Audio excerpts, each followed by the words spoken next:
When I teach logarithms, I'm always just like, have fun with it. Blink 182. But in this case, I am teaching logarithms, and you have to have fun with it because they're not a lot of fun.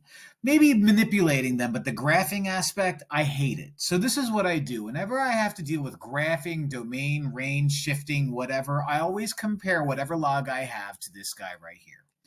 F of x equals a log base b of x minus h plus k. Very kind of like a vertex form, but with logs. A gives you a vertical stretch or shrink.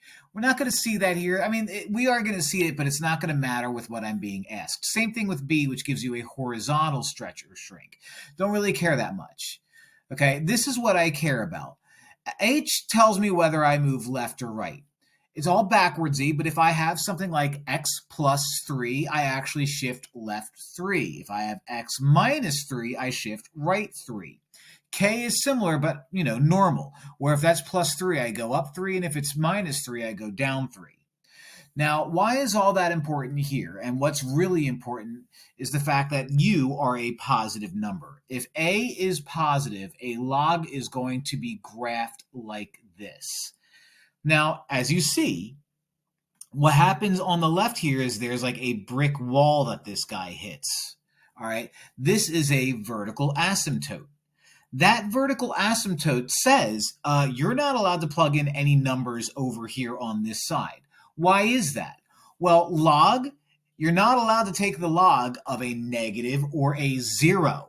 So at some point, x or whatever this parentheses is has to be positive. So what that means is if I gave you a number with x, your domain would be h to infinity. Don't include h to infinity, okay? Because this is your brick wall and you're allowed to go all the way to the right.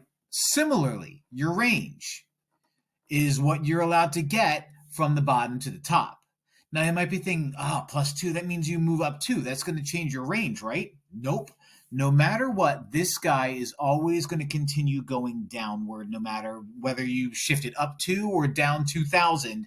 It's always going to go down forever, and this guy is always going to go up and to the right. So your range, as long as you're a positive number, is always going to be negative infinity to positive infinity.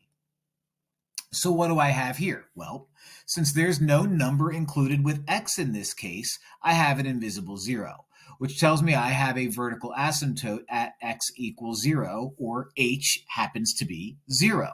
So my domain for this problem is 0, but not including 0. You're not allowed to plug in 0 because you're not allowed to take the log of a 0. It's against the rules.